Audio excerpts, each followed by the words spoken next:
Great. Great. Welcome, everyone, to Love, Sex, and Leadership. I am in Poland. I have a dear brother, a fellow colleague in this field, Attila, who's in London right now. We'll have a conversation around initiated men, power, courage, vulnerability, what it means to show up as a man in the field that both he and I teach at. And yeah, so if you're listening live, you're welcome to put comments in. If you're listening after, you're always welcome to send us messages. So welcome, Attila. Nice to have you on the show. Hello, my brother. Hmm.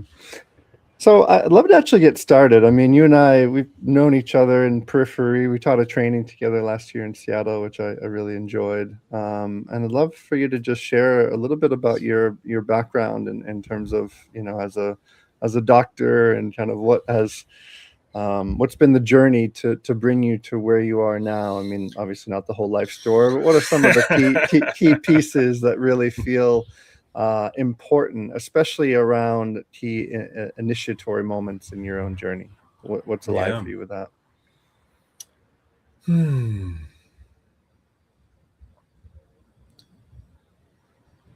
Yeah, one initiatory arc of my life that comes to mind is that yeah, as you mentioned, I'm a researcher. I'm a scholar, and I was fully given to that life head on for many years. I have a PhD in social psychology. I did my dissertation on shame, um, and and it was a beautiful life. Actually, I kind of had a like beautiful career arc and a sort of a peak. I used to work with the World Bank and UNICEF Hmm. and incorporating psychological insights into their work. And so I always had this quest for understanding humanity and the kind of stuff that we're made of and how we function and how we wield that knowledge for good purposes. And and at the peak of this career, so to speak, I actually realized that it was also the most depressed and suicidal moment of my life. Hmm. Hmm. There's nothing like kind of like reaching the peak and feeling like it's the worst place that you've ever been, because I felt so disconnected from my body, from my heart, from my Hmm. Eros, from actually my deeper soul purpose. Hmm. And Hmm. I didn't even have the requisite language to understand any of this. I just knew that my life felt uh, like I locked myself into this gilded cage, and it was kind of overcast gray clouds where I didn't really want to wake up and actually do my job most days. Hmm. Hmm. And it really came to a choice point. I realized that I could actually do this for the rest of my life. It might be kind of a like a slow and safe decline Hmm. with Hmm. financial security and some good image and prestige and this and that, and the realization that if I keep doing that, yeah, it will be a slow death. It will be a slow poison. And that was maybe one of the most initiatory moments of my life, is to choose to actually take a wrecking ball to everything that I built, saying, Hmm. I have no idea what comes next, but what comes next will be true Hmm. at the Hmm. deepest level. And and if it doesn't come through, this is the hill that I would rather die on, rather than kind Hmm. of like a slow death by 1,000 paper cuts of misalignment. Hmm. Hmm. And so I took a wrecking ball. I had no idea what was coming next. And what was actually coming was first dance, which helped me realize that I have a body and it has a wisdom, Hmm. and all my wisdom is not just locked into my beautiful concepts as a researcher. Hmm. Hmm. Um, and actually, dance took me deeper into shamanic sexuality and tantric arts and Hmm. intimacy and yeah, deeper understanding of somatic work. And Yeah, and I've been on that, and I've been on that journey ever since. And I think a lot of my life right now is bringing together kind of both this life of the mind, which in the, as you know, in the tantra worlds now, we kind of tend to pull away anything that is related to the mind or the intellect, etc. And yeah, I feel like part of my role is to actually bridge these worlds. Like our minds are beautiful and powerful, and also so is our bodies, and so is our eros, and so is our hearts. And so how do we actually learn as beings to step into our deepest alignment in this life, incorporating and welcoming all that we are? Yeah, no, I love that. And the question I have, and having I have a brother who's very much in academia and, does his research and in that world. So uh, how is that for like the colleagues that you had around you when you were like, okay, I'm leaving this career I've built, this deep research field that I'm in, and I'm in academia, well endowed inside of it, and then you realize that some part of you actually it's time to die, and that's obviously part of the initiatory journey. But how was that for the people around you? I mean, I imagine there was some shocking, like, what is this man doing? Like, why is he leaving it? What is wrong with him? I mean, one, nobody had any clue what I was doing. Okay. I mean, for good reason, because I had no clue what I was doing. I was kind of like following a candle in the dark forest, Hmm. Um, I couldn't really give very coherent or cogent answers to what I was doing at that point. That's maybe the hallmark of an initiatory moment. Like things are Hmm. happening, and things are happening to you, and you're following these threads that feel kind of unsafe, Hmm. Hmm. and no guarantees. But I think people felt me, Hmm. you know, like this impulse to leave from a deeper aligned place that is um, vibrant and is an expression of the soul.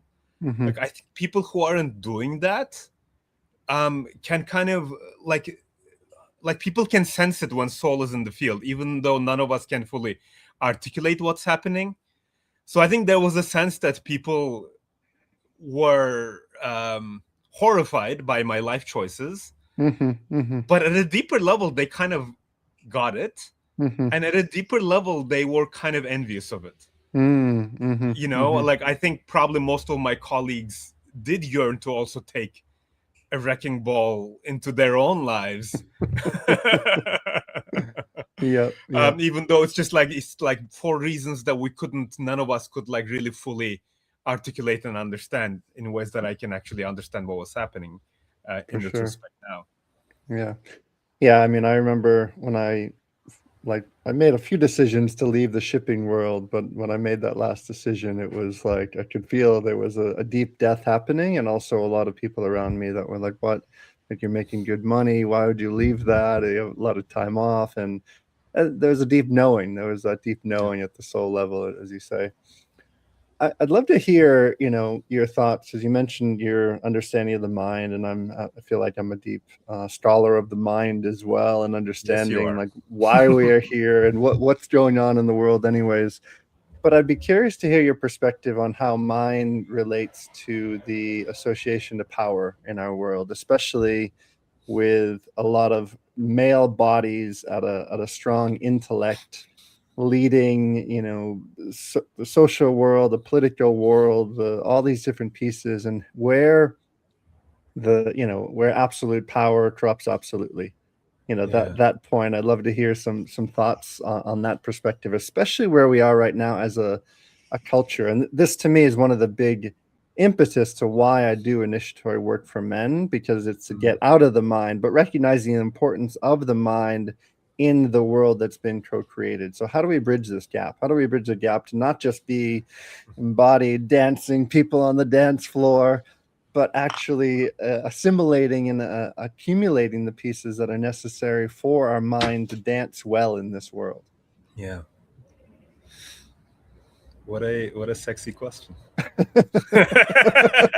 I felt a little turned on by that question. That's why we're here. It's love, sex, and leadership.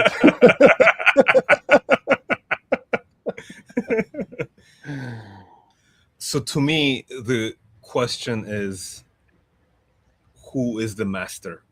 Mm. Our minds are, I mean, it is the essential human faculty. Mm. Um, the way that I see is our capacity of the mind, its essence. It is a capacity to actually separate ourselves from immediate experience. Mm. Mm. And that is the greatest power of humanity, and it's also the greatest curse of humanity. Mhm. That we can separate ourselves from the immediacy of experience. Mm. Mm. It is an incredible power because we get to actually then, from that place of distance, reflect on experience, Mhm. write things about it, share things about it. Like, this was one of the greatest breakthroughs of ancient Egypt, is that they started codifying spirituality. Mhm. Mhm. And all of a sudden now, spirituality can be read about as opposed to just being an oral transmission. Mhm. That there's like, we actually have things that we can codify and spread and talk about. And now we, all of us actually now have ideas about things that we've never experienced. Mm. So we can Mm. actually experience reality in this way. We can talk about it. We can disseminate our ideas. We can dissect it. And also we can now start to manipulate reality. Mm. Mhm. Mhm.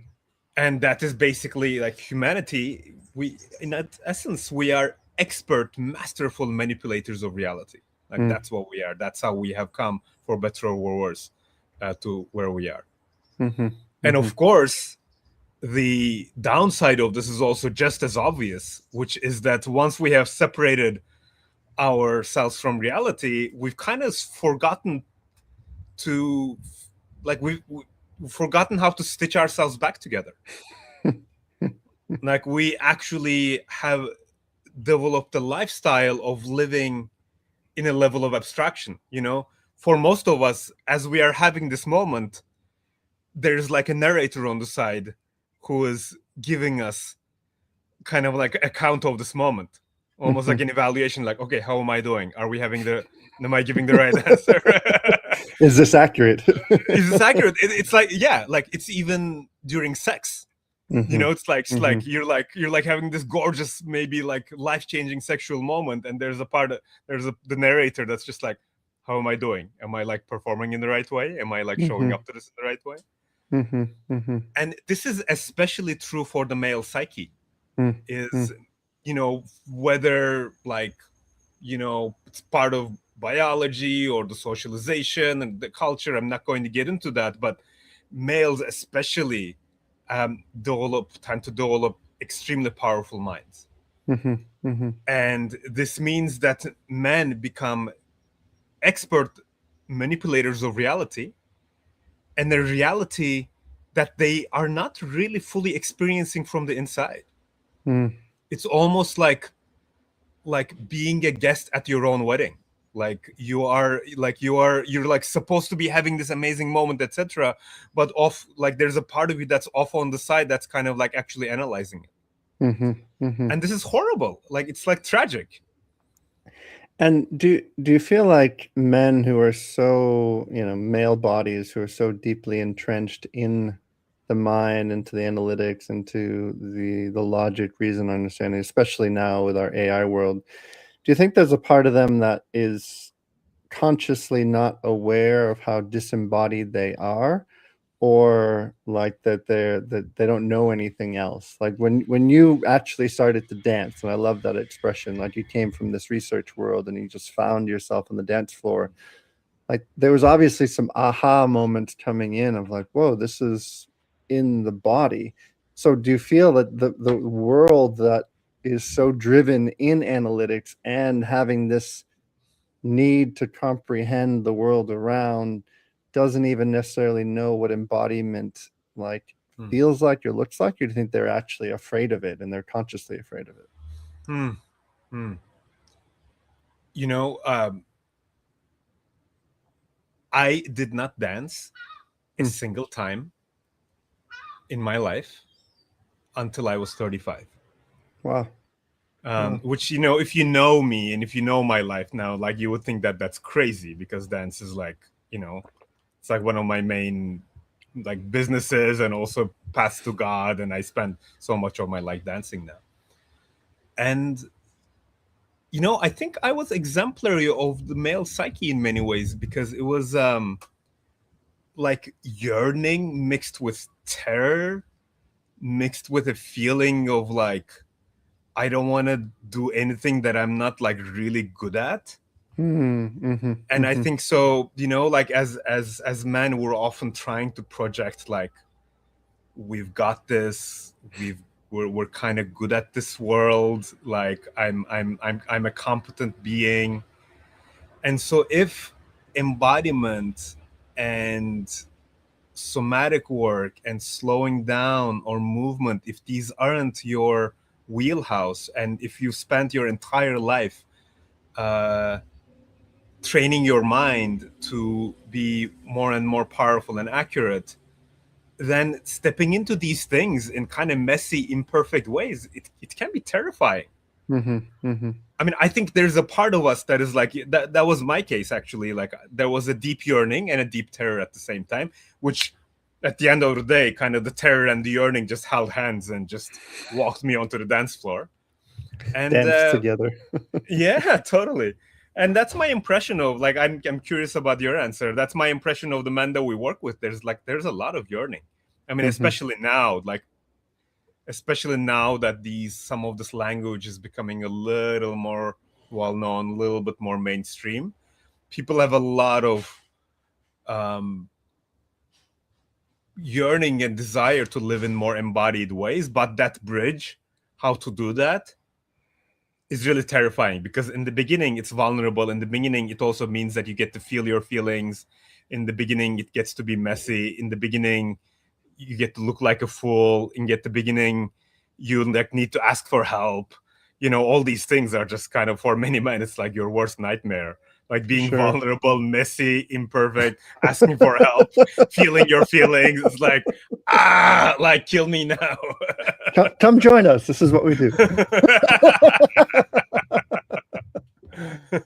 Yeah, I mean, this to me is one of the passions, one of the whys of why I'm passionate about men's work, is because when I witness men come together, it's usually after that first day or two that something shifts, and because there aren't this primal part of female bodies in the room of like needing to perform or be seen or Mhm. showcase, and it's on this very like, I'm a man, you're a man, there's nothing I need to actually prove to you. When that's there, then there's this messiness and this permission that opens that I know you've experienced. And when I see that with men, that normally, like if there was a crowd of men and women, they would never get on the dance floor or do anything. But because it's like, oh, well, there's just another bloke like me. Okay. It's like I can be a little bit silly and foolish, and it's okay to that, and then something drops deeper, and then something drops deeper after that, and that's where I see this link that happens in these only male-bodied spaces. I mean, I think it's important in co-ed spaces as well, but male-bodied spaces, there's a relatability to, I Yeah. know the weird thing about being in this Yeah, totally. biological male body, and you know it too. So okay, we can be a little bit weird and uncomfortable together, and there's a permission field for that, which I feel in many ways historically that's been there, and yet in our modern day it's almost been taken away, and it's just made men so lonely. It's because they almost Yeah. feel like they don't have anywhere to go with their loneliness, with their despair, with their uncomfortability, and so they just sit inside the hole of their own being and just kind of Yeah. disappear into that. Yeah. Yeah. Yeah, totally. And there's no place to fully turn off the kind of impressing women software that is always running in the background. There's Mm-hmm. like the low grade hum of that software of like kind of that's making me actually keep up a mask, that's making me um kind of keep the impression that I have it all together, even when I'm kind of crumbling apart inside. And so I feel like these man spaces are an incredible place to like turn off that software so I can be like, what is actually happening here? Mm-hmm. You know, Mm-hmm. when there's like no women around, stakes are low, I cannot like attract a mate here or lose a mate here. And so I can just actually go into the safety of, okay, I'm with my brothers, and I get to tune into like, hey, what is actually true here? What is actually like, where am I at in life, and what is my truth right now? Mm-hmm. Mm-hmm. And I'd love to hear your thoughts on this, because we touched upon power, and then there's Eros. And, when a group of men come together, I feel on an unconscious level, there's often a seed war happening. Like, who's got the strongest seed in the room? And if a beautiful body did come in, a female body, would I be the one to procreate? And I feel, historically, this is what's happened in war and everything else. So there's a direct connection to me between Eros and power. Like, if have the most powerful seed in the room, and I can, express that seed erotically, then I'm gaining in power because of the erotic current that I hold. This is also where the deep shadows exist in our field of and sacred sexuality. So I'd love to hear your thoughts on this dance between, like, where power and Eros exists, especially for men that haven't done the deep work into their erotic shadows. Like, medicine field shows us very well that when, people come together, and if there isn't a shadow dance with their erotic body, that's often what's coming out in the shadow, is the erotic energy that hasn't been owned. So where does power and Eros meet, especially between an initiated and an uninitiated man? Yeah. Yeah, I mean, what you are stating are facts of life. And from where I'm sitting, everything, like these facts that you're describing, are actually just like normal and beautiful. Like, where I'm sitting, actually, there is nothing wrong with competition. Like like a scenario where you and I are kind of like competing for the same woman, and only one of us gets the woman. And like, I love losing a good battle. And I love that about you. like um and who knows, maybe like you actually lost, because like that's like really, that like really you ended up getting into a relationship where you really wasn't actually aligned for you, and maybe you just saved me from something that really wouldn't have worked out for me either. Who knows? And when I reflect on my life, I've been in so many kind of like situations of male competition, conscious and unconscious.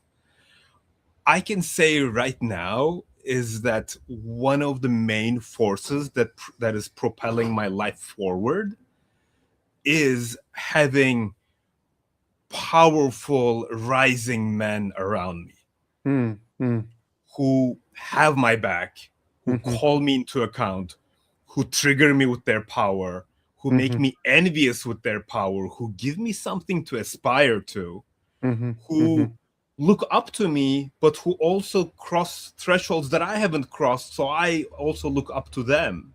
And this is one of the most incredible things that has emerged in my life. And I think this is what it looks like when the energy of competition goes from being in the shadows to being welcomed into the conscious part of the male psyche. Like, let us lovingly sharpen each other's swords. Let us actually kind of have a sword fight facing each other, rather than trying to kind of go around and stab each other in the back. And I think, yeah, like I'm sure there's like all kinds of places of competition between you and I that we may or may not be tracking. And to the degree that we can actually like own that and welcome that as a beautiful part of what it means to be a man, what it means to be human, I think this is exciting. Mm, I, mm, and I think we can create a reality where we actually like your power, and you getting the things that you want through your power is actually a benefit to me. mm, mm, Because actually what I find in reality is that if you're rising, if you are making aligned choices, if you are getting the woman that you want, and if you are a brother who's thriving in my field, you are actually contributing to my thriving. mhm, And mhm, I am really grateful for the ways that you are stepping into your power, stepping into your desire, getting the woman, and that is actually making my life better. And I celebrate you and I bow at your feet. mm, And actually, in my ideal brotherhoods, I receive that same care and devotion from my own brothers. mm, So this is mm, one way to look at it. And but before all of this is integrated, it's like so it can feel so dense in the field. mhm. You know, like we kind of walk into like a men's field, and in the beginning there's this like sniffing of each other, and can I trust you, and like, when will you stab me in my back, will you like will you will you will you take my woman? And Mhm, I mhm. had this thing happen to me, like a kind of funny dear brother now. Before I moved into Boulder, this man that I didn't know um, read this post that I was moving to Boulder, and he told me that he was so triggered that he had this idea that I'm going to come to Boulder and take his woman. Of course, that's what you did, right?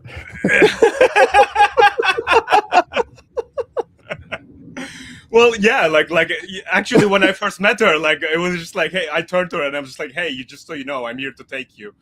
We're just Awesome. yeah. And he actually met me in a medicine journey, and we became like really close brothers afterwards. And Beautiful, and he shared this beautiful. in retrospect, and he were respecting like what a funny thing this is that just like shows up in the male psyche of like we are like without knowing anything about each other. There's some parts of it that actually expects betrayal. Well, what I hear in all this is this difference between like the unhealthy competition and the healthy comrades. Yeah. Like, and the uninitiated man, it's I think it's difficult to be sitting in a room with strong power and to not compare and not to push yourself down, but actually when you have certain levels of your own initiatory journey and maturity of healthy masculinity, then you can be together with other strong brothers and say, wow, you're great at this, I'm great at this, together we rise. And this, Yeah. I feel like when it happens intellectually, it's one thing, and then when it happens on a deep embodied level, it's really a vast change. I mean, that right there is where I see when men come together and they can feel that difference of, wow, I don't need to push other men down to feel strong. I Yeah. can be uniquely powerful in my own Yeah. individual lane, and they can be powerful, and then together we actually support one Yeah. another to rise. And I think Yeah. that's a huge piece. Yeah. Totally. Hmm. Totally. Yeah. And this third piece to me, so we have power, we have Eros, but inside of all this, there's got to be a capacity to actually feel, because in that situation we were just talking about, a lot of men, instead of feeling the inadequacy or feeling the uncomfortability and expressing the vulnerability of, Mm. wow, you're really powerful and I feel a little bit uncomfortable in your Mm. environment, it's actually naming it and then feeling what's there, and not intellectually just, bypassing it all. So Yeah. where like, in especially in your own journey, when it comes to the capacity to actually feel and not just analyze, like, I'd love to hear some of your deep lessons in this, because this to me is a constant journey of, I can analyze it, Yeah. intellectually understand my emotional body, and then there's a place of really actually allowing it to feel, and the courage to do so. Yeah. Totally. Totally. Yeah, I think this is coming back to that point about our capacity to abstract ourselves from experience, Hmm, hmm. and yeah, it's such a powerful defense mechanism. the way that I think about this even a bit more broadly is as a capacity for intimacy. Mm, mm, Intimacy is like getting like really close to something, almost like breathing right next to it and having my heart beat like right next to something. And the first place that we have to learn how to do that is with ourselves. Often we are living lives that is just like not intimate with ourselves, that is like mhm, not intimate with my own experience. As you said, mm, I am constantly hovering like a few feet above my own experience, analyzing it. But like the idea of like actually touching my own experience, um, it's a really tender thing. mm, mm, Yeah, it's yeah, like I mean, I've had so many thresholds of this, but yeah, I can name it just like one or two.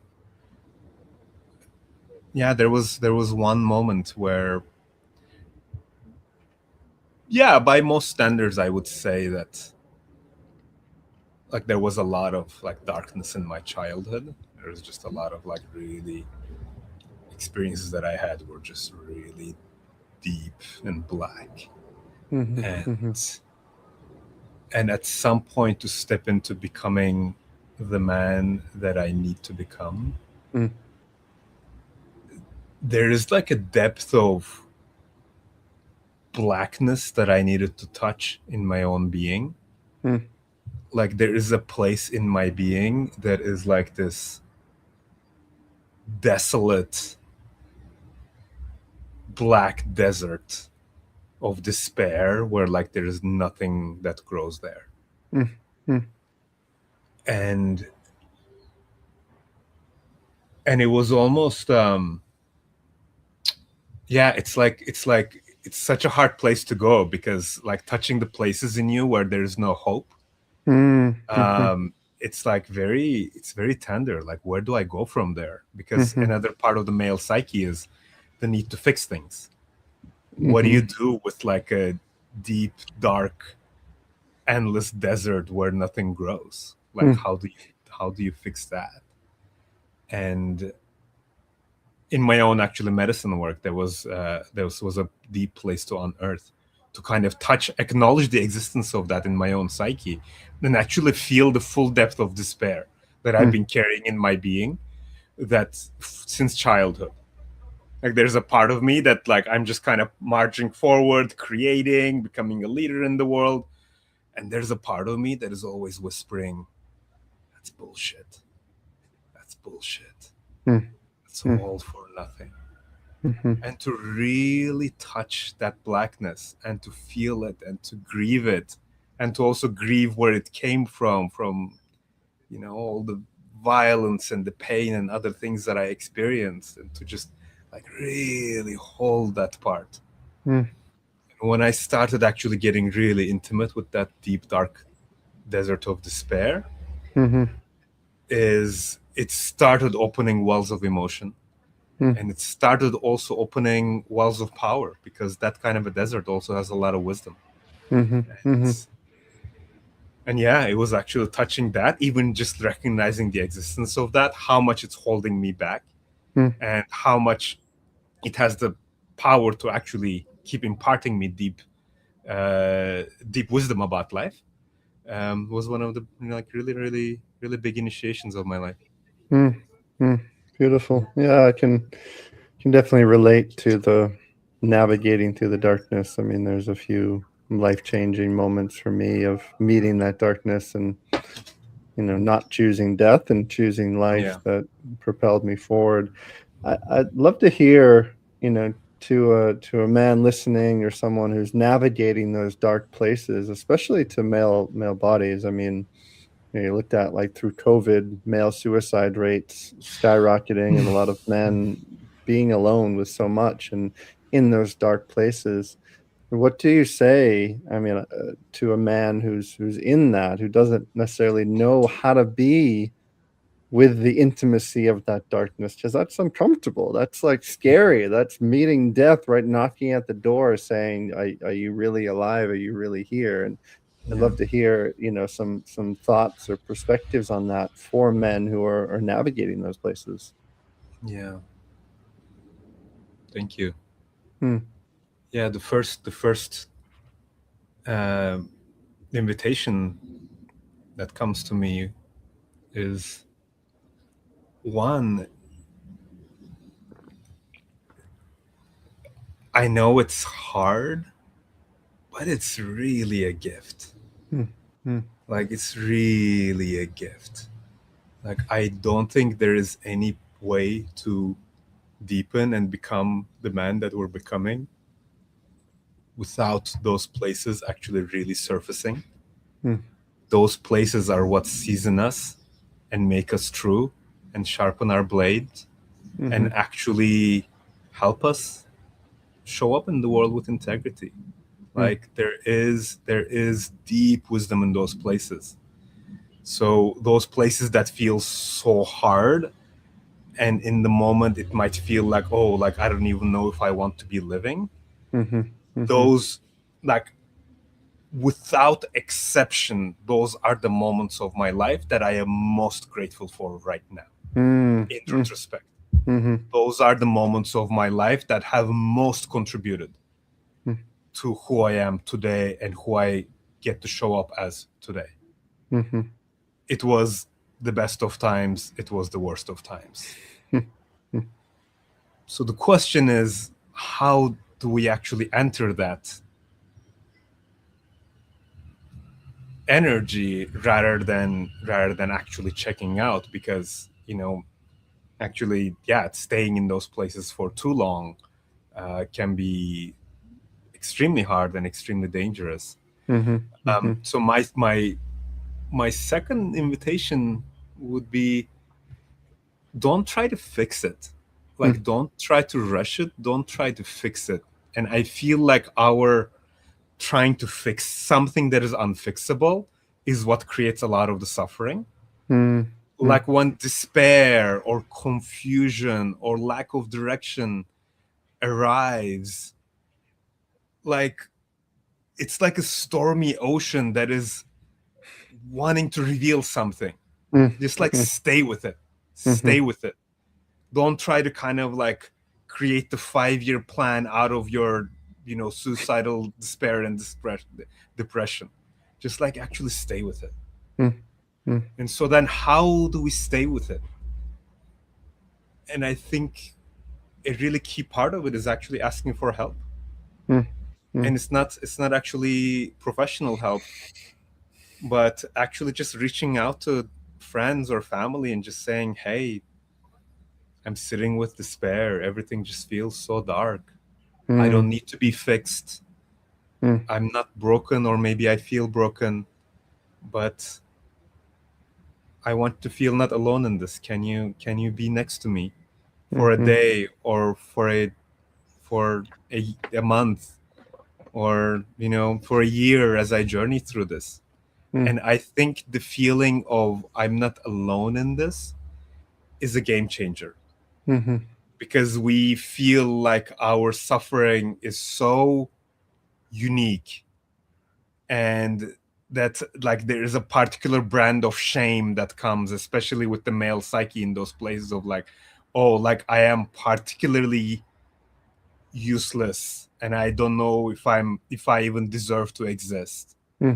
And Hmm. knowing that you are loved and that you have company at your bleakest hour, that might be the golden nugget that actually carries you with the vibration of love Hmm. for the rest of your life. That knowing that in the moment where you cannot perform, in the moment where you don't have to perform, that there is still love and you're still accepted and Hmm. you're still celebrated, can be one of the most transformational lessons to receive. And I feel like most of us feel like we may not know anybody, but in my experience, when people actually reach out to their loved ones with that open heart, there's actually more people willing to show up for us than we think that we are. Hmm. Hmm. Yeah, I love this.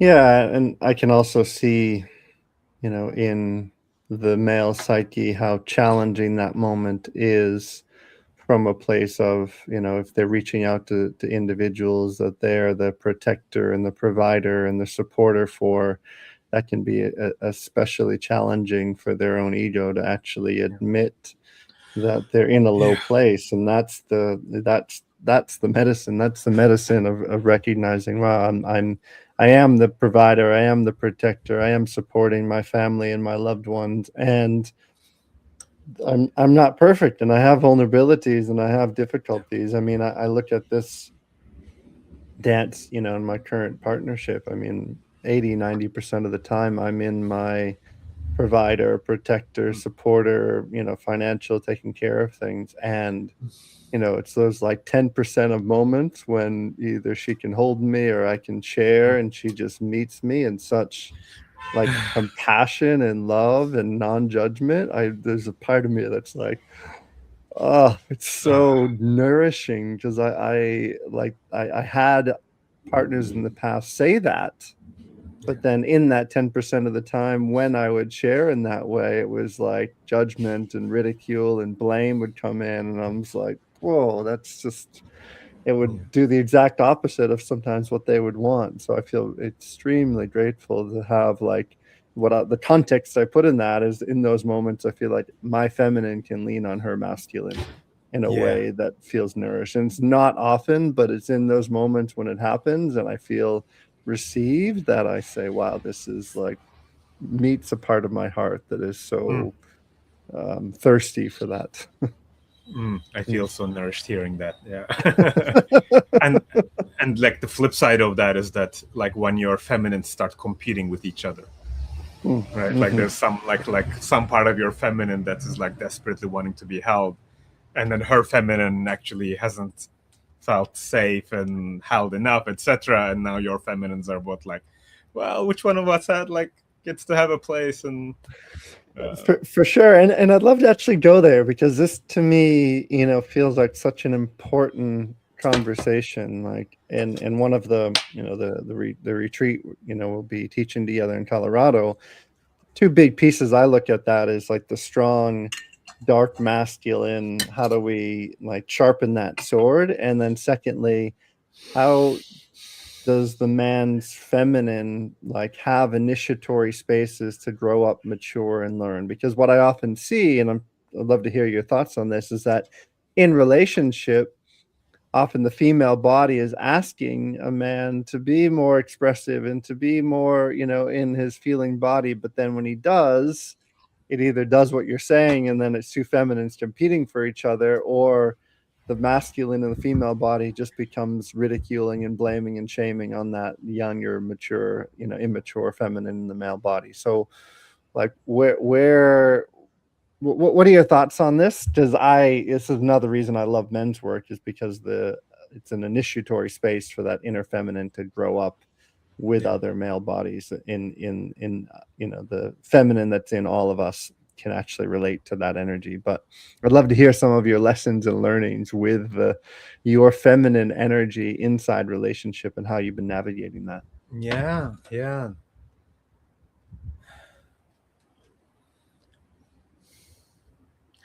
There's like as you asked the question, what's coming to me is like all the lessons that I've learned in the hardest way possible. So like I'm just kind of like as those kind of come rushing in, I'm just like ouch, just like Ooh, oh that was uh-huh. like I'm I'm a man with power, Mm, and how I hold myself in the world, in my leadership, and in my intimate relationships, in my close relationships, it has implications. mhm, And I think some of the most harmful impact that I've had in the world are the times when I have taken my insecurities, consciously or unconsciously, and dumped it on somebody else's lap. mm, mm, saying that, okay, now you are the holder of my core abandonment wound. That this is your burden to carry, and then if I have any inkling that you like might drop this burden, my system will freak out. It's a very fair share of responsibility to put on there. Why not? I give you all of my deepest core wounds. Hold them, and if you fuck it up, I'm gonna hate you forever. I mean, yes, and it's like we're making a caricature out of it, but like, isn't that like basically what kind of like early level relating is? It's just like, Sure. I'm going around the world kind of looking like, can I dump this on you?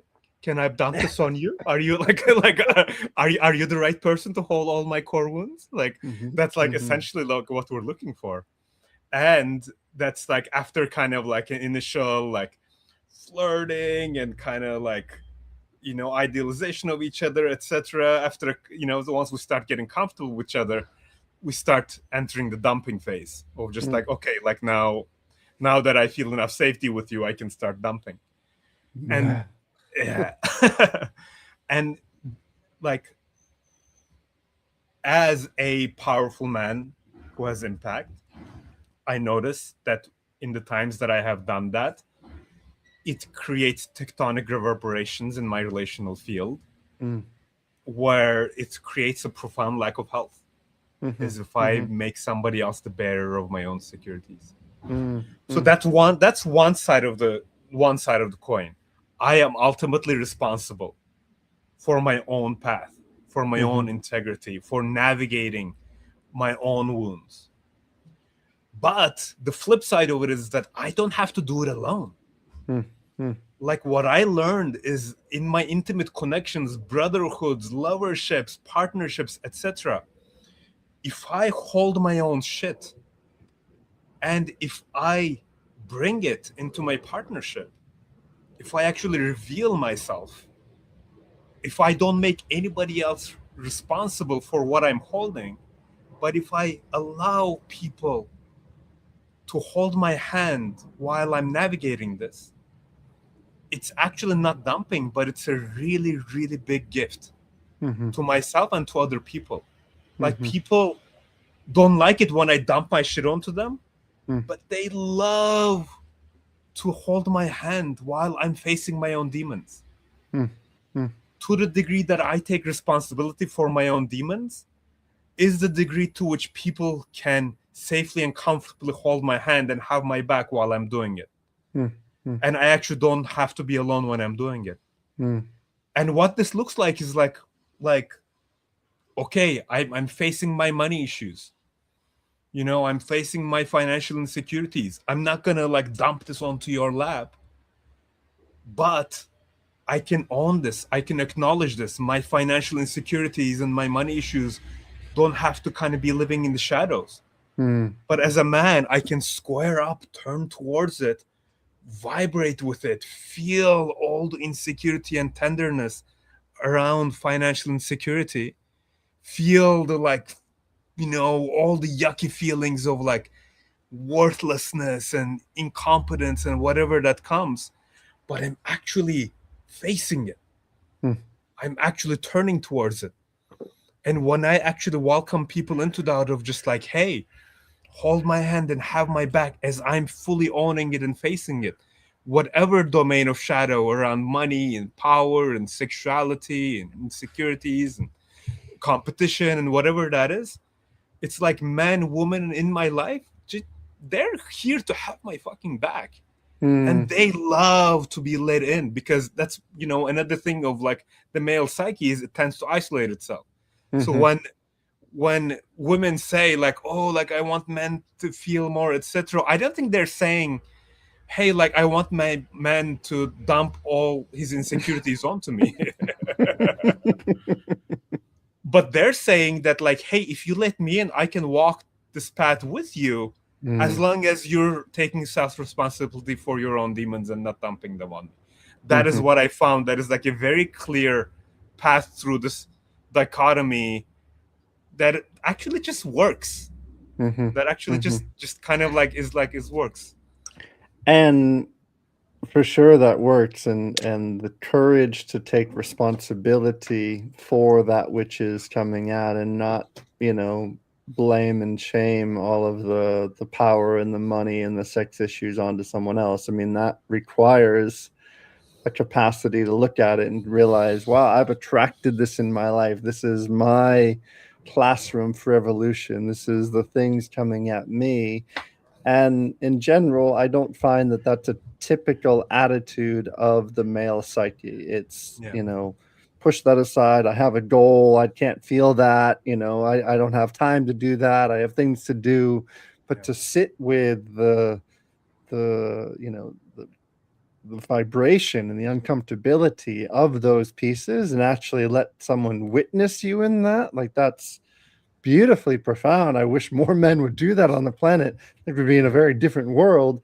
And it requires a place to take responsibility yeah, for the nature of their experience. And in yeah, general, the world is stuck in a big drama triangle of, projection and blame and victim and saving and all the things like that. What I really hear in that is that that is a path of an initiated, mature, masculine being inside relationship, especially. And if more men were capable of doing that, and not necessarily needing to, film the whole thing, and actually just do it inside their life without making a big skeptical spectacle of it, then there would be more level of growth and maturity and beingness happening in relationship for male bodies. And I know that's why you and I are both on this path to support men in that way. And it takes a lot of courage to do that. Like, I totally, can easily find times in my life where it's like, wow, well, that's a lot. I don't want to deal with that right now. totally, And in doing it, it's such a minefield for growth and love that's actually at the center there waiting. totally, Mm, totally. mm, And the thing is, I mean, there's like a little turning point where you start realizing that what is actually much harder is all the effort and the burden of trying to avoid and hide away from all of this. uh-huh, uh-huh, Like that's like Atlas trying to kind of like uh-huh, uh-huh. so like turning towards it is hard in the beginning, but like not turning towards it actually is even harder. There's like a Mhm, certain relief that comes with like, oh, oh, oh, that's just what's here. I just have a way of turning away towards it. So I think that is a big part of men's work is how do we help people recognize the immense amount of burden they're already carrying through avoidance, mm, through mhm, abstraction, through the defense mechanisms. Like, what an invisible, massive weight to uphold every moment of that life. And what is possible if you just put that weight down? mm, What if you stop trying and start turning towards and start putting the effort that you were putting into the avoidance and the abstraction and defense mechanisms, like a fraction of that effort towards just feeling it, getting intimate with it, and turning towards, then what new place is possible in your life? And I mhm, think actually this is actually possible for every man. mm. I'd love to. I have it probably could be a question that would open up an entire other long conversation, but I'd love to hear your thoughts on this. Yes, I agree with this. And where where do you see, like, personal accountability and, like, living from the soul meeting? Because there's a place of personal accountability to our actions that requires a recognition that I want to grow and develop the balance of my personality in the world. And we both have spent enough time in spiritual worlds to recognize that sometimes it's easier to just say, well, that's my humanness. My soul is more expensive, and I don't have time to deal with those accountability things of being human. And there's a lot of people, both in our field as well as in a greater world field, that live and breathe from that way. And it's like when it talks about power and Eros and all of these big pieces, it's like, well, that's my personality, and my soul is holding a bigger frequency, and I don't have time to deal with the accountability of my personality.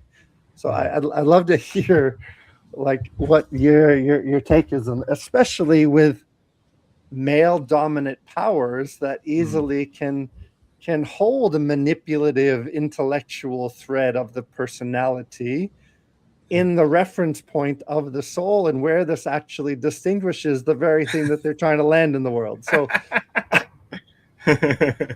what Yeah, share with me. it's beautiful. Yeah, I mean that just sounds like personality kind of like personality is like the most flexible, wily structure that we ever have, and it can wear whatever clothes that actually suits its own ends. Mm-hmm, And that just mm-hmm, sounds like personality being like, oh, I like the kind of like that soulful look. Let me just kind of like put on some like soul robes and and uh-huh. like use some like soulful justifications for like how I get to kind of manipulate the world to Mm-hmm, to get mm-hmm, my ends met.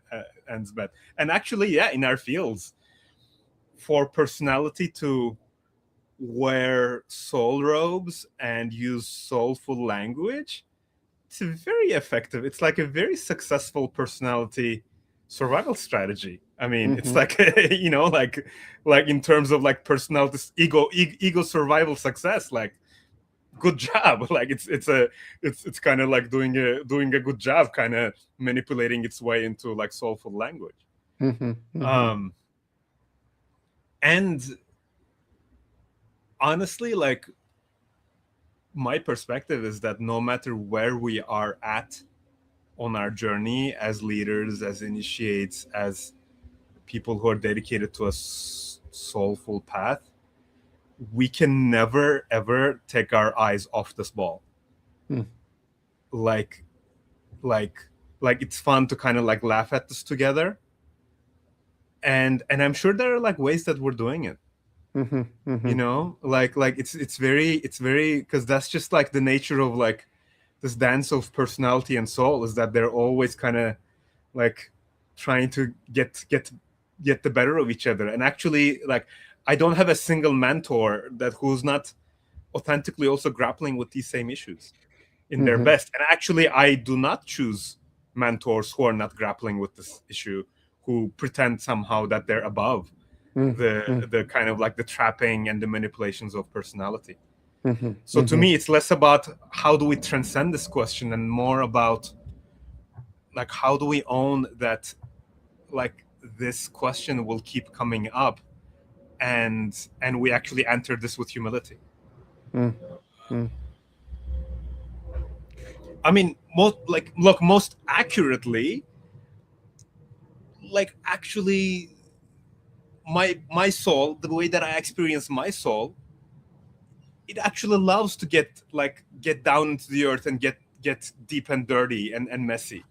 mm-hmm, Like, actually, my soul doesn't want to avoid my personality. It loves working through my personality. Like, whenever my personality is turning towards the shadows, like, my soul is like right there, bringing its power, mm, like cheering it on, being like, yeah, boy, like, go, like, get that demon and let's face it together. And it's actually not trying to like rise above any of the messiness of my humanity. It's actually like, whenever I actually get lower, whenever I descend, whenever I turn towards the darkest recesses of my psyche and of my body and of my being, of my numbness and my despair and my grief, my soul is like, yes, mm, yes. My mm, soul is like, yes, we are here for accountability. We mm-hmm, are here to face all the shame. we're here to face all the imperfection and all the messiness. And if you're trying to like rise above it, I think that's just like a little personality mask. Actually, Mm-hmm. it's actually how I experience what my soul is actually asking of me. Mm-hmm. To dive into the trenches. Yeah, dive into the trenches. And it's like actually the soul gives me the power to be actually do it and Mm-hmm. to emerge with some semblance of sanity from those deepest, darkest trenches. Mm-hmm. Beautiful. Beautiful. Yeah, I can feel the resonance with that for sure. Mm. Love it, brother. So I'd love to, hear from your side if there are any new fun projects you're working on or things that are alive and juicy in your field with Mm. this dance of power and eros and your journey as a male body and feeling in this world. Mm. Mm. Mm. Mm. Mm.